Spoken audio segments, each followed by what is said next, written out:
So who's behind CrowdStrike? There it is, friends. The tyrants, the WEF. They're the ones behind CrowdStrike. They're the ones calling for a global cyber attack. That's Klaus Schwab. We all know, but still pay insufficient attention to the frightening scenario of a comprehensive cyber attack. They're all connected. And who are the ones financially backing CrowdStrike? BlackRock and Vanguard. Do you remember on Friday I told you that this needs its own space? Here is the actual background info, inside information on BlackRock and Vanguard. The power of these two companies is something we can barely imagine.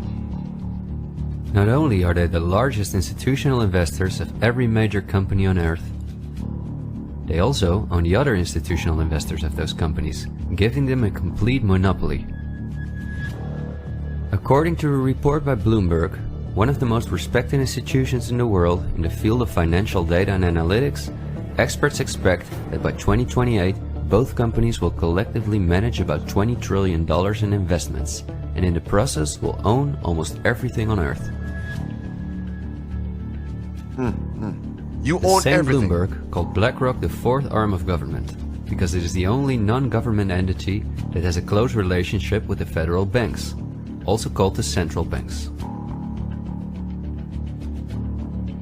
BlackRock not only lends money to the federal banks, but is also their principal advisor and the developer of the computer system that the federal banks use.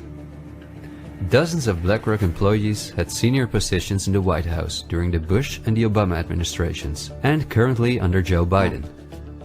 BlackRock CEO Larry Fink is a welcome guest with many heads of state and politicians, and understandably so. He's the face of the company that pulls the strings. Stop it right there.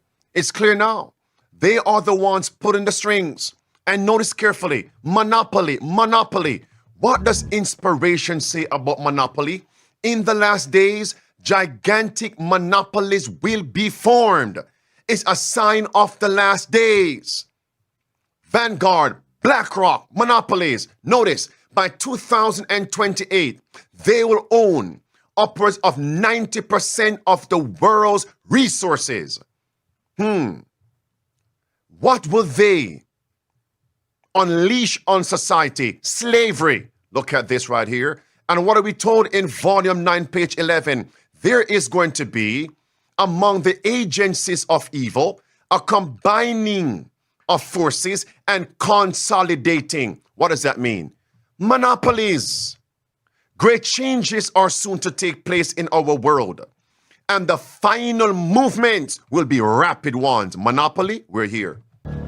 According to a report by Bloomberg, one of the most respected institutions... Enough. Here it is.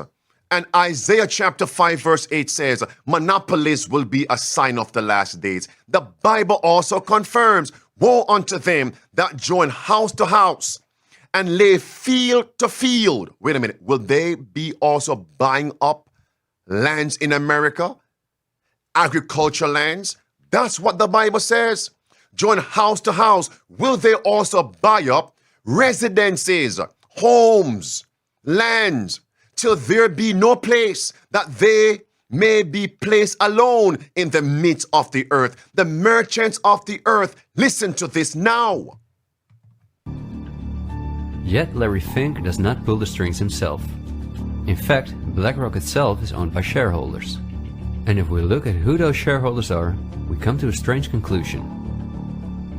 We see that BlackRock's largest shareholder is Vanguard, and this is where it gets dark.